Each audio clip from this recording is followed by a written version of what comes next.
my second part. I modified my title by adding an etc. here. So it's not only going to be about localization and mapping. So yesterday we talked about localization and SLAM, mapping and so on.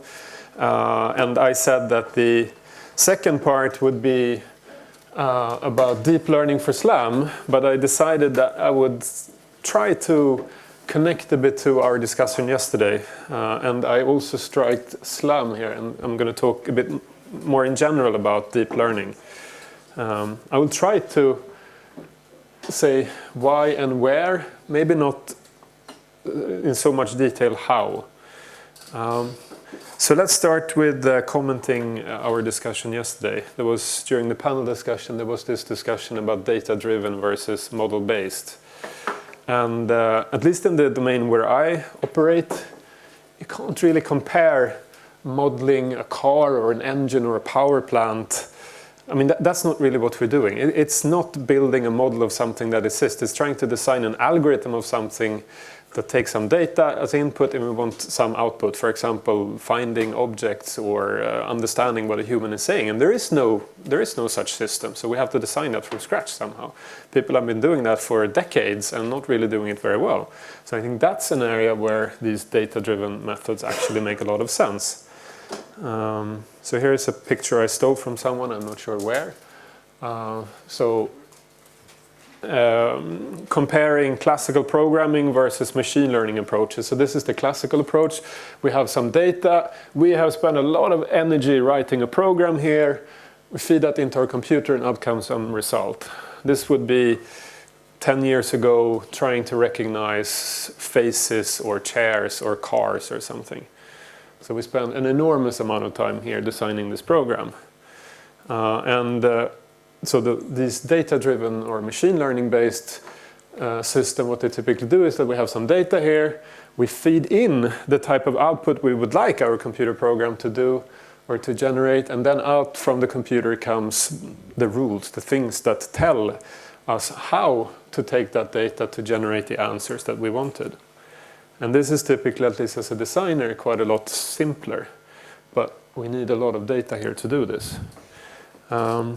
So here's an example from some of my research. This is now 6-7 years old. You see in the picture or in the video here, you see a robot moving around in the environment. It has a laser scanner giving it two-dimensional information about the world. It has a camera up here looking at the environment. There's a very complicated graph on the right that I won't really explain. But what the robot is trying to do is trying to find objects. It had been tasked to find a cornflakes box or something. And to do that, it goes around in the environment and tries to figure out what type of rooms it is in, because it has harvested the internet for information and found out that the biggest chance to find cornflakes boxes is to go to the kitchen.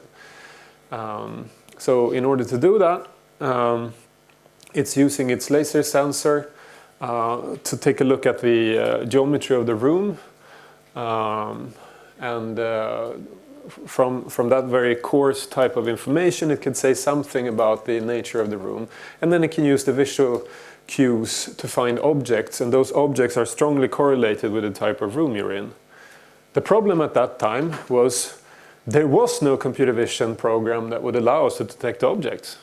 Not reliably, at least. Not at the distance that the robot was at compared to the objects. Most of the computer vision programs at the time worked quite okay if you had an image where the only thing you had in an image was a face, or the only thing you had in an image was an apple.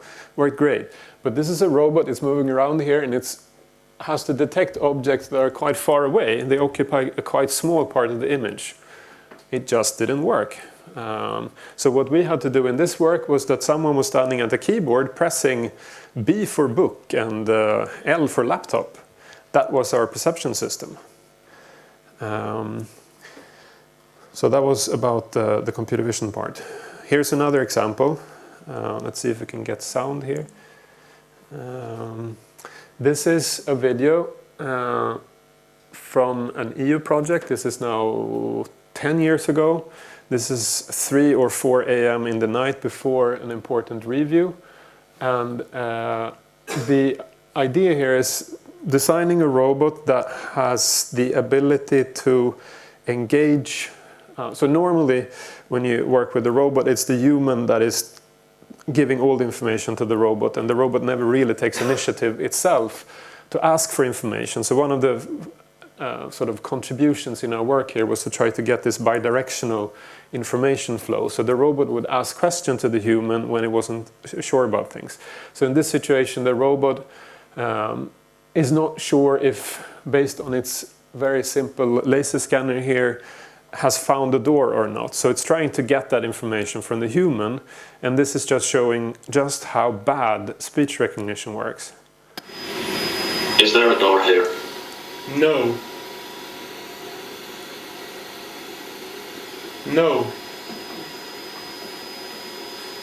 So this is me with a Bluetooth headset. Quite good signal to noise ratio. No. Robot, no.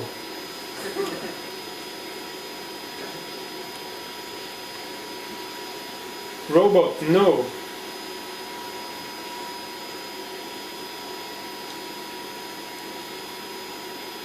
No.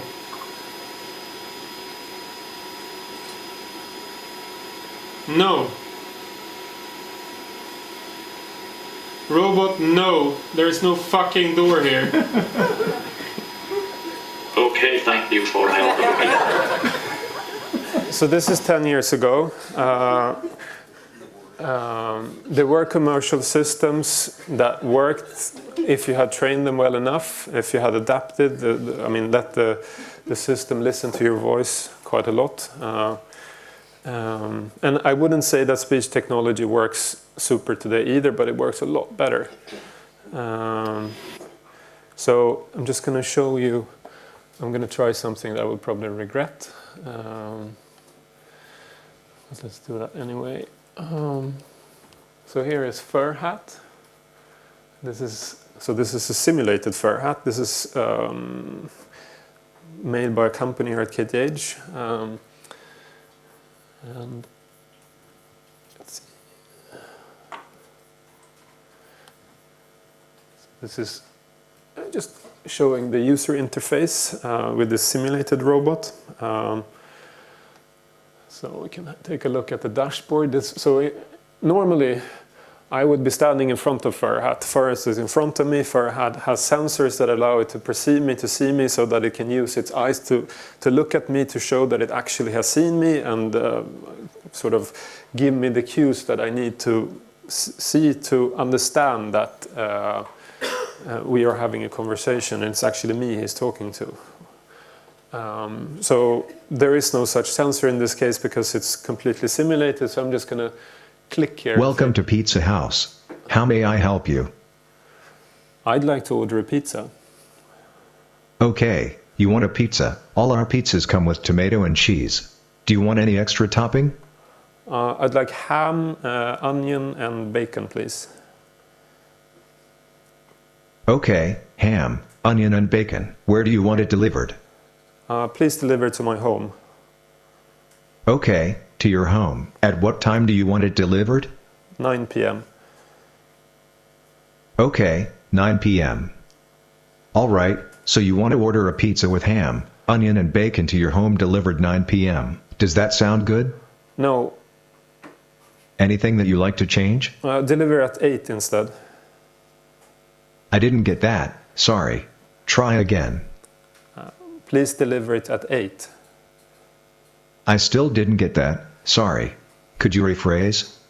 I'd like it delivered at 8 p.m. Still couldn't get that. I currently have a pizza with ham, onion and bacon to your home delivered 9 p.m. Anything that you like to change? No. Great. Thanks for your order. Goodbye. So it still doesn't work perfectly, but it works a lot better than it did 10 years ago. This would not have been possible 10 years ago.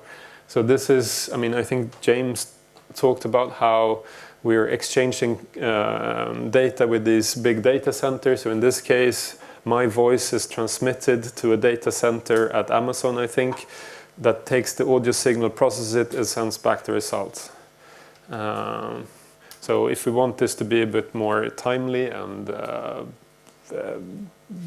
the conversation a bit smoother, we would probably want to run this closer to the speaker, me in this case. Okay, so demo semi-successful. Let me just close that.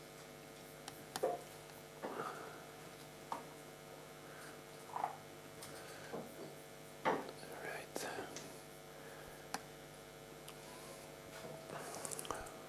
So there are a lot of applications. I mean, all of you have smartphones. I don't use Siri on my phone, but you could, and it kind of works. And there are many predictions that say that once the error rate is slightly better than it is today, it's probably gonna, a lot of the stuff we do today with keyboard is probably gonna shift to be inputted by voice instead. So here's another example of what you could do with these data-driven approaches. This is taking a giant corpus of text. So imagine taking all of Shakespeare and chucking it into a computer and then having it analyze it. And then you could extract information from that data, and you could find relations between words. So this is sort of illustrating the male-female relation. So you have man-woman, and this has the same type of relations as king and queen, because the difference between those two is that one is a man and the other one is a woman. You have different verb tenses, is that the word? So this is walking and walked, and you have swimming, swam, and so on. And the algorithms are able to extract this type of data, or these structures from the data without a human actually helping with this. And the same, you could find the relation between the country and a capital. And if you have this, you could do things like having those 4 words and then trying to figure out which of those words doesn't match. So you have breakfast, cereal, dinner, and lunch, and you want to throw out the one that doesn't match. And clearly it's cereal here because it's not it's not a meal. And you could do things like you have woman and queen, you add those, and then you take away the man part of this, and it pops out queen. So you can do fairly complicated reasoning with these kind of structures. And this and other techniques have resulted in this type of development in terms of speech recognition. So we see a curve here. This is starting at 1970. We have about 50% accuracy. And then in 2010 or something, the curve just goes up. And we get close to human accuracy here. And we see the same result if you look at image recognition. So there is a clear, in both of these cases, there is a clear before and after deep learning. Here's another picture showing more specific or quantitative results from one of the data sets that people are comparing their algorithms on. So we see sort of pre-deep learning, we had 28% error here, and now in only 7 years the results are significantly lower. And if you were to extend this further back here, you would see that the progress has been very, very fast. So with these type of models, we can now take images and extract information from it. You can see that the thing inside this green box here, it looks like a face, very certain about that. It appears to be a female, she's smiling, and it appears to be happy and so on. So we can extract a lot of information from the images in ways that were not possible before. So again, this is an application where there is no clear model that we could do system identification or something on. So this is an example of us using it. So we have a robot. It was used in a search and rescue project, and we needed it to build a good model for what stairs looked like. So what we had to do was that we had to go around and collect data and show it what stairs looks like. You don't always have to bring your robot, but in this case we had that to do that because it had some special sensors that we needed the data to collect it with. Okay, so let's take a little step back and talk a bit about deep learning, unless there are any questions so far. Okay, so 10 minutes. So there are two main problems that you try to address with deep learning methods. You either try to do regression or you do classification. Here's an example of classification. And in the classical methods, in the classical approach to trying to classify these data points as being either green or blue, you would try to come up with a decision boundary here somehow. So that when you get a new data point, you can tell if it's on the right or the left side of that. So you know if it belongs to the green or the blue. And we want to be able to do that in a good way, but not in only simple examples like this, where you have only 2 dimensions. We would like to do it for images, for example. We would like to take an image and we would like to say, is there a dog or a cat or a car or smiling person or something in it? So the problem with an image is that if you have an image with resolution 640 by 480, you have about 300,000 pixels as input. So it's not just X and Y, it's 300,000 dimension in your data. And it would be really nice to use all of this.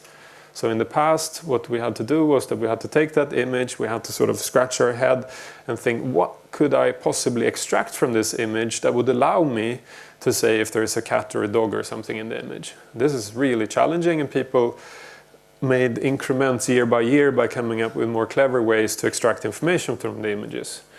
And then taking those features, as they're typically referred to, and feeding them into machine learning algorithms. And the big change now is that we don't do this first part. We don't manually try to figure out what type of information from extract from the image, but we let the computer try to do that. So imagine you have 10 million images, and you would like to be able to learn to classify those images into 1,000 different classes. So we have 10 million images, each of them with about 300,000 dimensional data. So clearly that cannot be a simple decision boundary like this. It has to be something much, much more complex. So one way to do it, and what is done very often today, is to use a neural network. This is something that when I was a PhD student, at least, my supervisor would hit me in the head and say, no neural networks, it's ugly, can't do that. And I have to confess that yesterday I felt like a radical trying to defend the use of data-driven methods. When I review papers, I get really annoyed by everyone using deep learning for everything when it's not really called for, but I think there are a lot of applications when it is called for, especially those type of applications where there is no good solution. There's a lot of misuse of it today, but I think they have really shown that there are many very useful use cases for them. So the idea here, if you think of the image classification example, we would take on the input layer here, we would take each pixel and connect it to one of the nodes here. Then you have these bunches of layers that are connected to each other in various ways, and then you have the output layer. And if you were to do classification, the typical way of doing that would be that you have 100 or 1,000 nodes at the output there, and if you want to do classification, you look at the one that has the highest output there. That would be what the network says is in the image. So with a bit more or similar image, but a bit less mess. So we have our input layers. These edges between the layers here, each of them has a weight that says how much of the input here should carry on to this node. So we have basically this weight matrix times the input x here, and then we also have a bias term. So this is very basic mathematical operation that tells us how we should map the input layer to the next layer. And if we only do ax plus b, we have a linear system which is not very complex. If we were to combine many layers here, it wouldn't help us, it would still be something linear. So what we have to add here is this activation function, which is some kind of nonlinearity that allows the system to capture much, much more complicated functions. So we have a bunch of these hidden layers. And the big change, neural networks has been around for 50 years. The thing that has changed in the last 10, 20 years or something is that we are able to have much, much more of these layers, many, many more nodes, and we're able to actually make use of that in a good way. And then at the output here, we have some other activation function typically that is depending on what we actually want our system to output. So the parameters we're trying to, you could say, identify or learn would be those weights and the biases.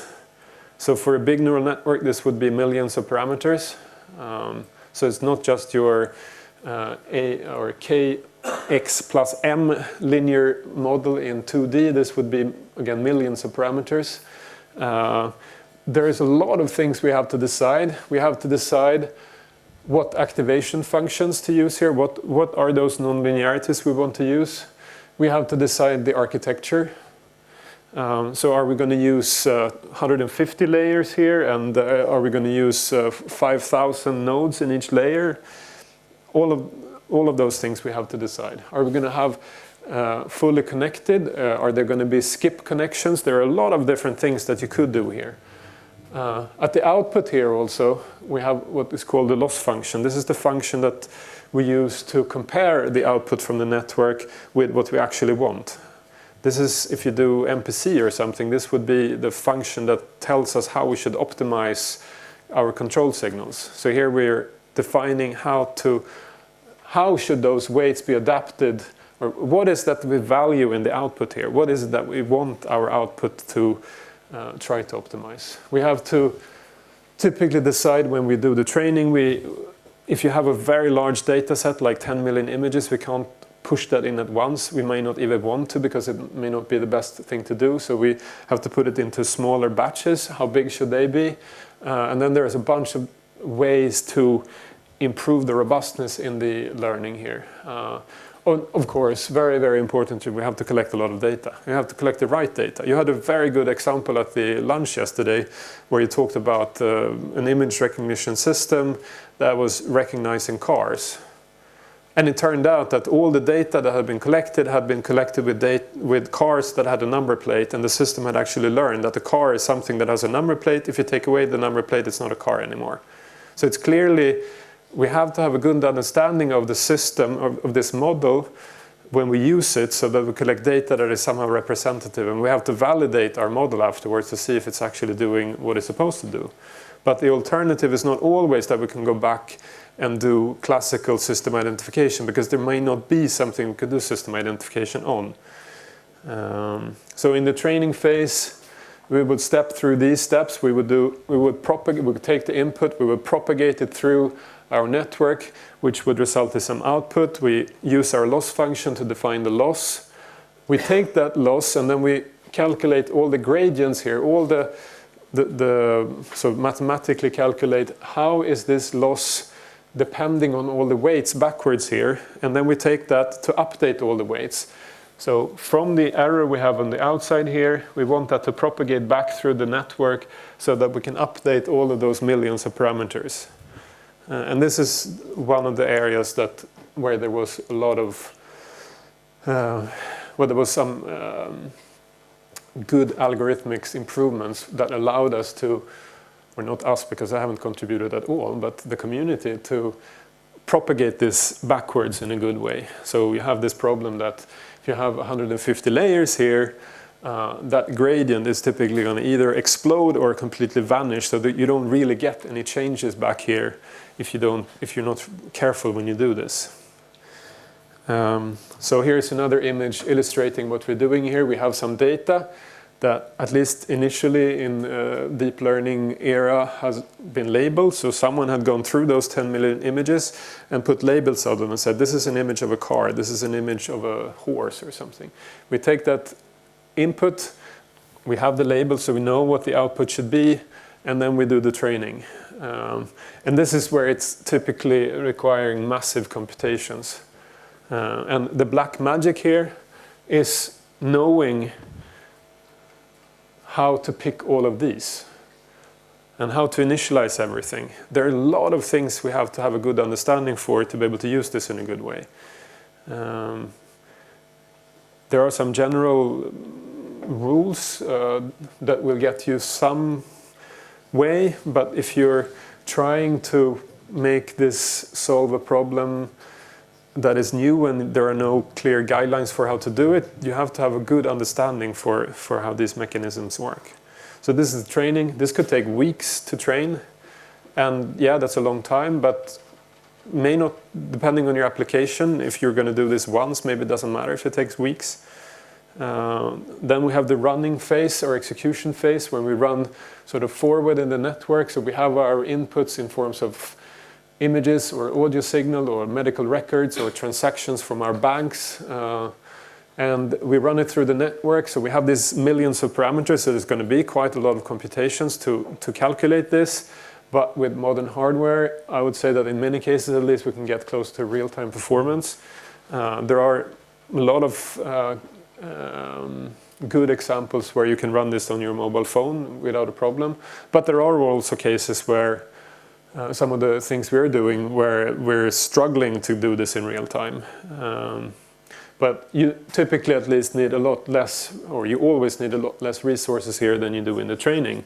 Because in the execution phase, this forward propagation through the network is just one of the things we have to do here. So we're only doing this once now when we execute it. When we do the training, this is just one of the steps we have to do many, many times.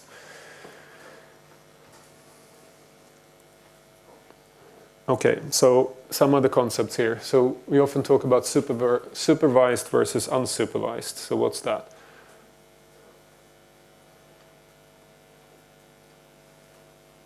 Whether you label the training data or not. Exactly. So in the big ImageNet database that I was referring to, but not giving the name of, you have these 10 or 15, whatever it is, million images, and someone has gone through the pain of labeling all of them. So this would be a supervised way of doing the training. I'm providing it with the sort of the ground truth.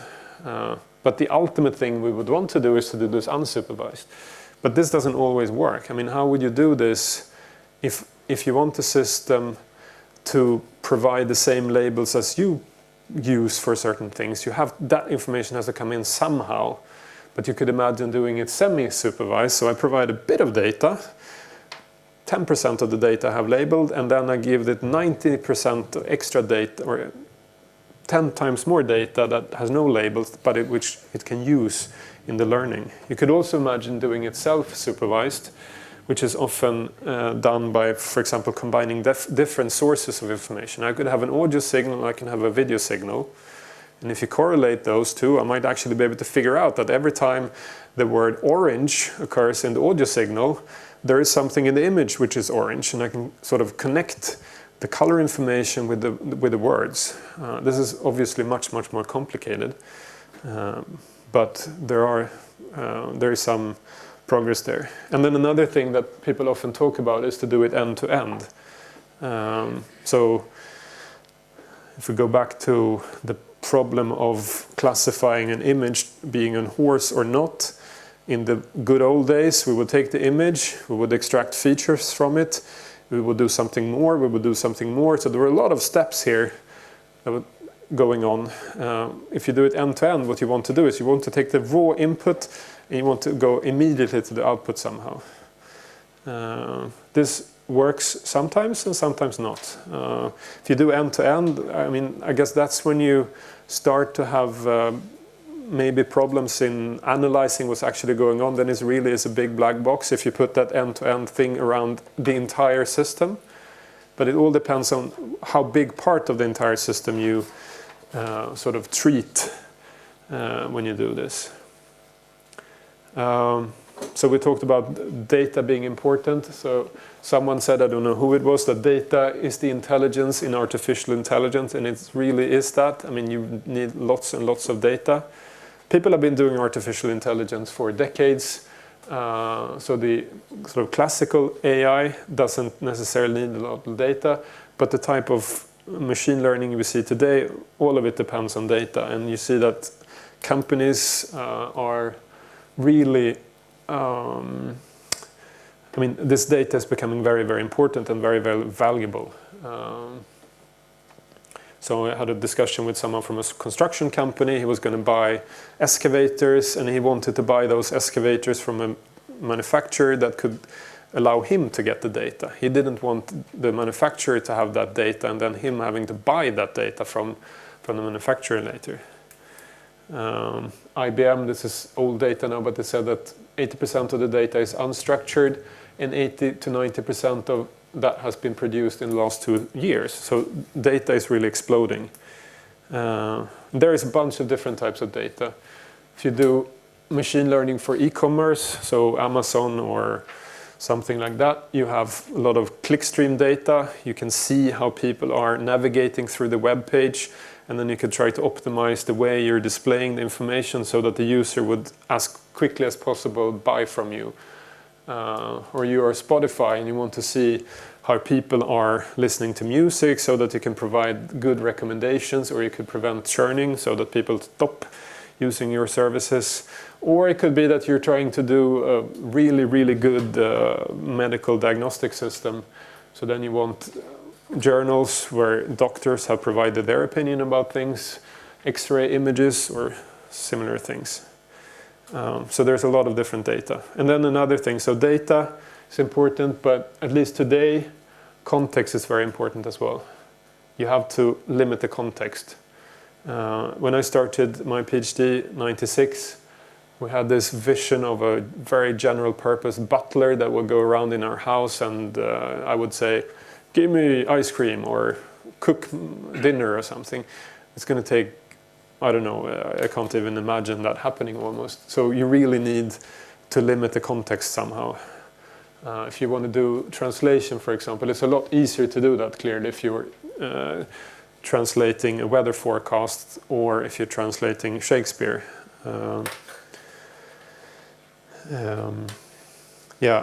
So if data is intelligent, then context is what makes it work, I would say. All right, let's take an example. You are control people, it sounds like. A lot of people talk about control at least. So let's talk about doing deep learning in an MPC. So what is an MPC to start with? What does it do, basically, roughly? Model predictive control. What's the general idea?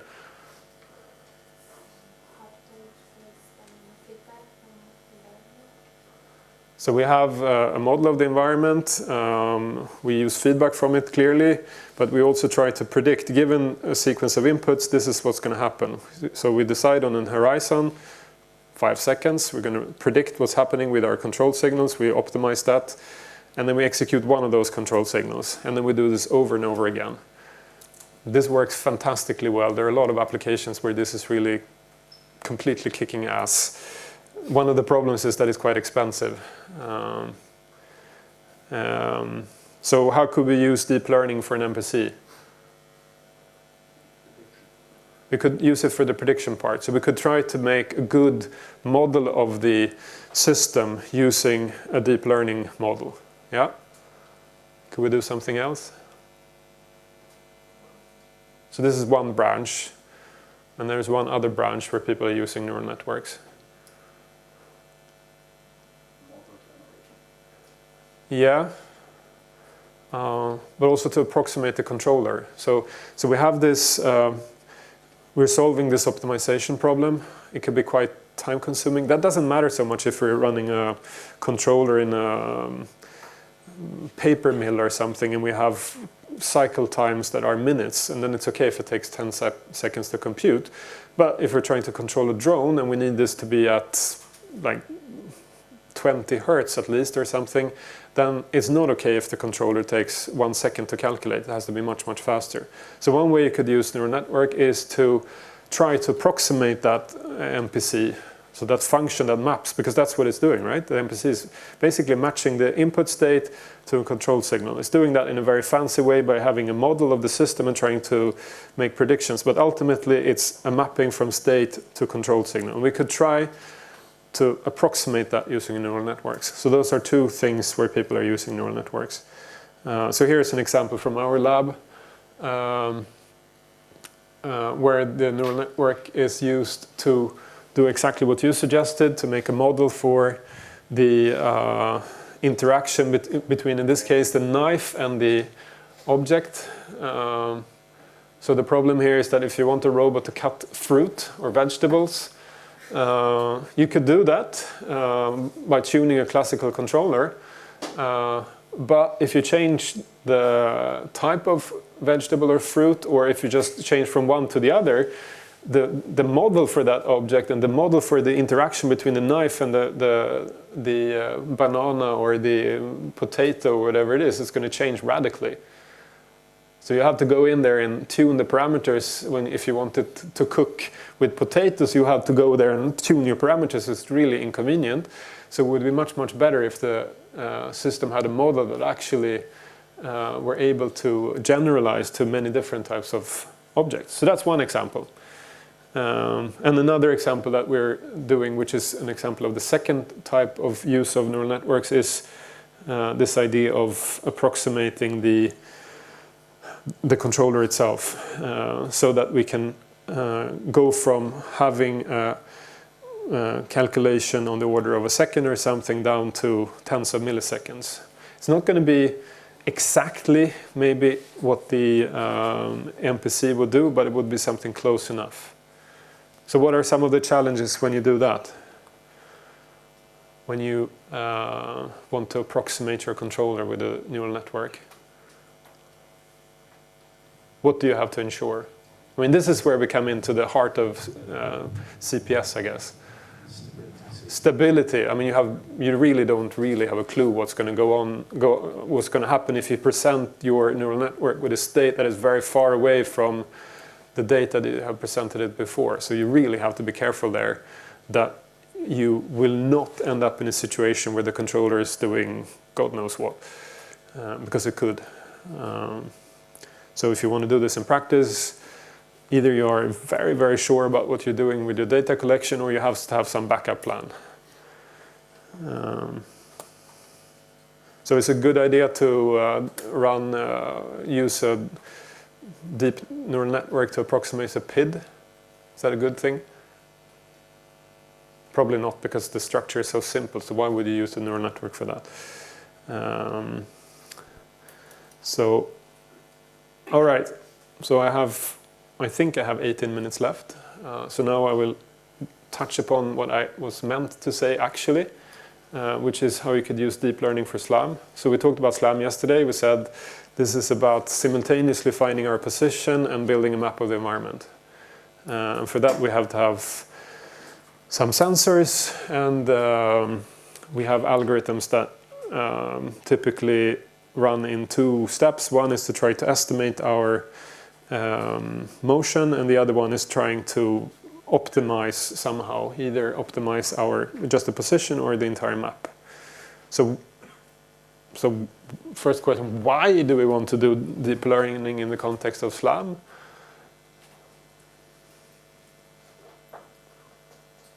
Why would we? Well, the hope is that it should work better than classical methods. Accuracy. Right now at least, I don't believe in doing this end-to-end. I don't think right now it's the time where you would want to send in images and get a map out. Try to make all of this into one big neural network. We don't know how to do that. But we can do this in smaller steps. So there are a few natural candidates inside the pipeline where this could work really well. So we said that the typical sensors for SLAM, it's quite common to use various types of cameras. So we have monocular, meaning one camera. We could have stereo, so you have two cameras. There could be even more cameras. Or we could use RGBD cameras, so we have color and depth. We could use IMUs and we could use LiDARs or lasers. So here are some examples that are connected to SLAM. So one of the things we could do is that we could try to, similar to sort of the general idea of computer vision, we could try to make a network become really, really good at detecting what are the good points in an image that we should pay attention to when we try to compare a frame from here and a frame from here. So this is something quite well defined, something where for the last 40 years people have tried to come up with good feature descriptors, good detectors that sort of fire on high gradient parts in the image and allow us to connect to match one frame to the other. Another thing we could do, which is quite popular today, is that instead of having to use an RGBD camera, which is for some applications a bit bulky, I mean you have this in your phones today, but it adds costs. So in some applications it would be beneficial to be able to use only a standard monocular camera, and then to be able to generate from a single camera view a depth estimate. So that's something that people are doing. If you go a bit higher up in sort of abstraction level, there is quite a lot of work trying to do semantic labeling. So in the autonomous driving, for example, it would be very good to be able to tell what are the different types of objects around the car because they will behave very differently.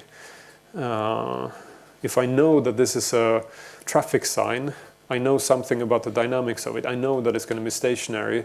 So if in my map somehow I see this thing floating around, I know it shouldn't. It should be in one place. But if it's a person, for example, it may very well move from one frame to the other.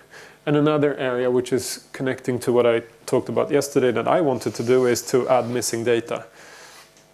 Somehow be able to generate views, novel views, where you don't actually have real sensor data, but you can use models that take what data you have and fill in the gaps. If you have used Photoshop or something, you know that I can remove something. I can take an image and then oh shit, there was this sign, traffic sign there. It doesn't look good in the image. I mark that in the image and I say delete with something called aware something.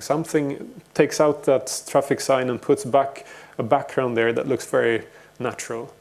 We would like to be able to do that in 3D data as well. So going into a bit more detail in this. So this is one example of a feature extraction and matching method. So this is called superpoint. So you can see in the image here those blue dots. I don't know if you can see it from where you're sitting. Those are the points in the image that the deep network has identified as interesting to track. And you can see that most of those pixels, the blue ones, are in regions of the image where there's some contrast. So you see that around these white markings here, there are quite a lot of dots. And if you look at the cars here, you can see how they are matched from frame to frame. You can see some of the lines here are going all over the place, and those would be mismatches, and you want to reduce those. But you will never be able to get to a system, I think, where there are no mismatches. And the handcrafted algorithms that we have used so far are not perfect either. So here I think is an example of where saying that a deep network should not be there because we need something that we understand. I don't think there is so much a difference between the handcrafted features and the deep network here. They're trying to do the same thing. And it's not so much easier to understand the handcrafted one. So here's an example of this from our lab. So the features here are generic. They're just trying to solve the problem of finding correspondences from one image to the other. This could be two images taken very far apart in time and space, but we want to do SLAM, so we're saying let's try to look at the special case where we have consecutive images from a video sequence where these images then would be acquired, say 50 milliseconds apart or something on it. So we know that the motion is quite small. And then we try to optimize our network for that. So here's where we have to use our domain knowledge. We want to create training data. Somehow we want to be able to figure out how we create good points that we can match from the left to the right image. And we need ground truth for that to be able to formulate that loss function that we talked about. So what we do is that we use a data set where we have ground truth when it comes to the motion of the camera. So we know how the camera is moving. That means we can take one image, we can transform that using our known motion of the camera, and we can calculate where points in the first image would be in the second image. And this is what we can use to define our loss function in the training. And to be able to do this, we're in this case assuming that we have an RGBD camera, so we have depth. So if I have an image where each pixel has depth, I can calculate where that pixel will be in the second image. And this is just a table that just shows that our new network is performing better than the typical traditional feature points that people are using. So the results are great, the accuracy is fantastic. The problem is that it's quite slow. We needed like a GTX 1080 or something on a desktop computer to be able to run this in real time, but we want it to run on our drone. Clearly that's not really the place where you want your 1080 graphics card. So we need something which is a bit less computationally expensive. So we introduced something called GCN version 2, where we reduced the complexity of the network. So in the first work, the whole idea was to try to show that we can get really high accuracy. Here the idea is to show that we can maintain most of that accuracy, but getting a quite large speed up. So now we can take it from our GTX 1080 card and run it on a Jetson TX2 instead, a small embedded platform that you may have played with, having a lot less computational resources than a standard desktop graphics card. So here is what it looks like with this. I have to press play.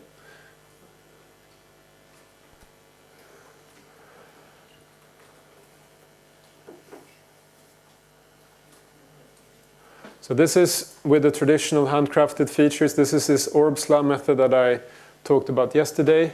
You see the feature points here. They are quite sort of clustered and not so well distributed. You see that the tracking of the system isn't doing very well. Now you see the same sequence but with our features, and you can see that they're much more well distributed in the image. And you see the graph that is being built here looks much more reasonable. I mean, it's a bit difficult maybe in the video to see the 3D points corresponding to the environment here, but if you trust me when I tell you that they match the real environment quite well. So now we can run this on a small embedded GPU. And even though this system was trained on indoor data, in this little sequence here, we show that the system is able to generalize and use this model also flying outdoors. That's one of the most frequently asked questions when you have a paper where you use deep learning is how does it generalize? Very important question. And I'm not saying that we have certified this in any way, but at least we show that it generalizes quite a lot outside the domain where it was trained. So that was one example.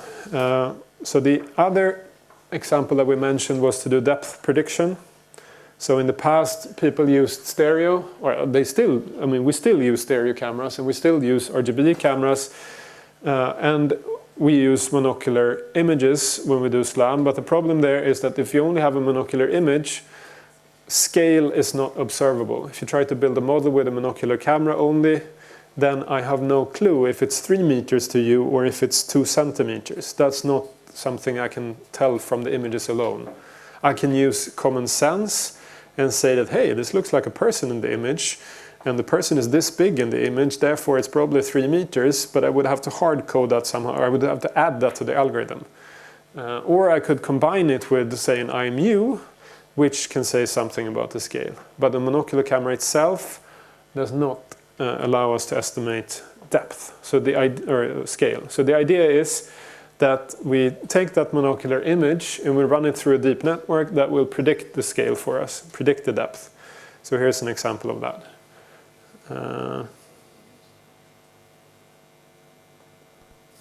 So we have the monocular image here, and we have the depth data that looks similar to what you showed yesterday from your stereo cameras. It's not probably as accurate as what you presented, but it will give you at least an initial guess. So in most, or in all, I can think of SLAM systems where you use a monocular camera, you will take an image, you will extract some points in the image, and then you will have to make a guess about where those points are in 3D, so that you can match them in the second frame.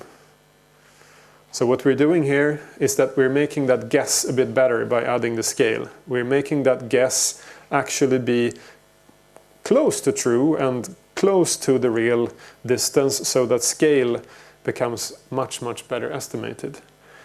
So yes, there are errors there, but we're going from having no information about depth to having some information about depth. So I think if we want to answer the question how we deal with errors, we have to look at how the information is used. In the previous example, where we were extracting features, as I said, in the handcrafted computer vision features, there were also errors, there were also mismatches. The typical pipeline for a SLAM system will take those matches and then feed them into something that does geometric constraint checking. Does this make sense? Are these matches consistent with the motion that we're estimating? And you will typically, using that, you will be able to remove most of the outliers. Yes? You're talking about taking depth from one single monocle. Yes. Yeah. The sequence of images would be much easier if you have some you can, motion within the... yes, so then we can estimate depth, but we can still not get the scale unless we need some other information. So the first monocular SLAM systems would typically pretend this is the camera. I would take the camera, I would hold it over an A4 paper. That would give me the scale. So now I have the scale and I can do my mapping, but as I move along and I don't have that reference in the image anymore, the scale would drift. Together with some learning on, okay, that's a human face, and in general it's 35 centimeters high, you get much first idea on the... Yes, so here, would be one of those examples where I really don't know what's going on inside. But here I would say at least I don't need to know. I'm very happy that I can get an estimate of the depth. If I were to certify this somehow, I would probably want to know how it's done, and I would like the system to also output some kind of certainty in the depth estimate. But the alternative I have is to make a completely wild guess about the distance to objects. So I would say here I don't really lose anything, I just gain. So here's an example from our work. So the idea is you have an image, you feed that into a deep neural network. From that network we're predicting depth and normals.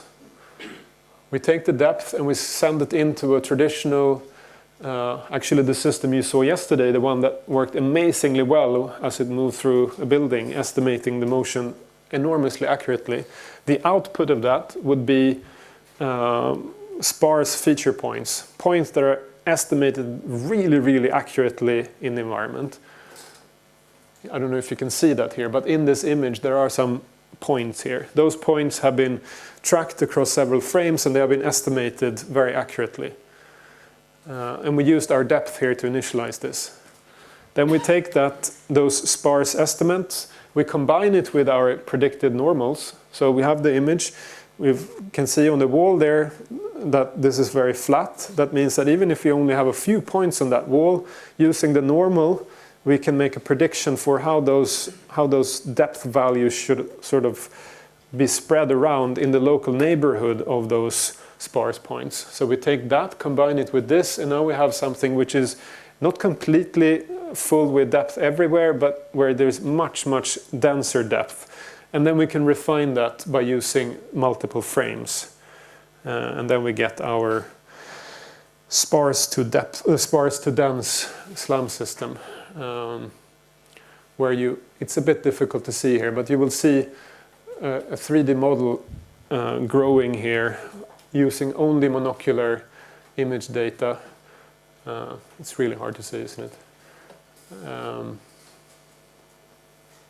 So only single camera images, and we are able to estimate the dense 3D model from that, where if you pay attention to the walls here, you will see that the data points on the wall that we have estimated are very, very sort of well localized on the wall. Yes, I think if I look at time here, I should stop and give the word to the next speaker, so I will stop here. If you have any questions.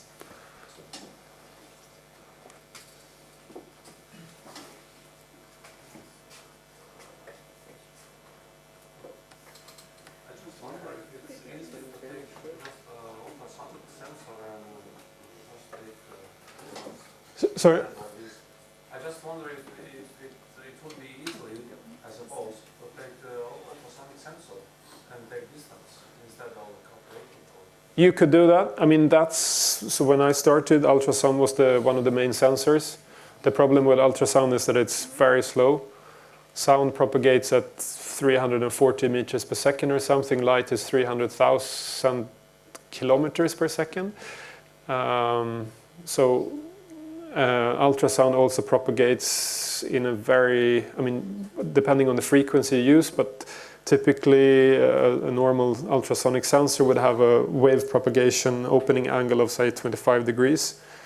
That means if I'm trying to estimate the distance to a pixel in this direction, I basically have no clue. I will probably hit your head, so I will get the distance to your head for all the pixels here. But you don't need to calculate it? You don't need to calculate it, but that's why some of the new RGBD cameras are using pixel-wise time of flight measurements. So you're sending out light, measuring the time it takes for it to come back. So you actually have depth on each pixel. So that's how you would do it today. But it's expensive. Today. Another question to deep learning. Yeah. You said the architecture and the way you repropagate the Yes. result is the key. Is there any literature on what kind of architecture you use for what kind of problem? So I will confess that I'm not your local expert on this. I changed my presentation to be a defense for deep learning because I think that yesterday I got a feeling that people were very anti. I'm also skeptical, but I think there are many use cases for it. So I'm not an expert. Yeah, but I wonder, your end-to-end learning. Yeah. I think with all the systems I know, they are very much used for camera pictures. Yes. And okay, I think using end-to-end learning to learn whether a picture is a Monet or Dali or whatever, it's very simple because the picture has some information and some patterns, whatever, some structures, so that is well used. Yes. But if you would take a photocopy of a text of Shakespeare and Goethe, and you would try to extract that information from just a photocopy of the pages. Yeah, that's what's done today with medical records. Would do some you have to do it in two steps then. You would have to first recognize what's written there, and then you can analyze that. And there is a lot of work on that. If you want to apply machine learning on a generic problem, the first thing you will face is try to do some kind of analysis of the data and typically some kind of feature engineering, because you still have to, as a human, tell what to feed into the system. You need a kind of model of what you are really doing. Yeah, and as you say, an image is simple in that sense. It's very well defined what the input is. But in some cases, we just have a bunch of data and we have no clue where the important pieces in that big set of data is. And we often have to help the system in doing that. So if you use clickstream data for e-commerce, for example, you have to somehow define what is it that from all of that data we're actually going to use. What are the important features in the data that we're going to feed into our model? So yes, there's a lot of skills that is needed, but they are a bit different than they used to be. So I think if you want to be successful as a company, you still need the domain experts that understand the data. And it's not always, that person is probably not going to be the expert on the generic machine learning tools always. So you need both of those, I think. Any other questions? I have a small question. I was left in suspense with the ABB robot trying to cut the different kinds of fruit. Yeah. The video showed some problems with the carrot. Yeah. Was it able to eventually manage cutting the carrot, or was that a...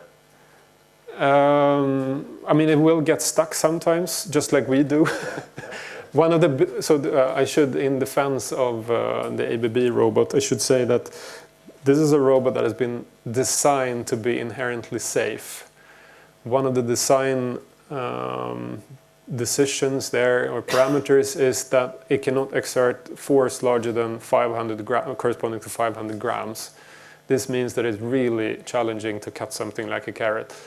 It's just that carrot should be boiled. Yeah, exactly. But so ideally the system should somehow make sure that it doesn't end up in that situation where it would have to use more force than it has available. The system is right now only using force and torque feedback. You could imagine that also connecting visual feedback so that it has a bit more information when it starts cutting. Now it is blindly touching it and then getting the feedback from the sensors, I mean the force and torque sensors, to figure out what to do. Thank you very much for a great presentation.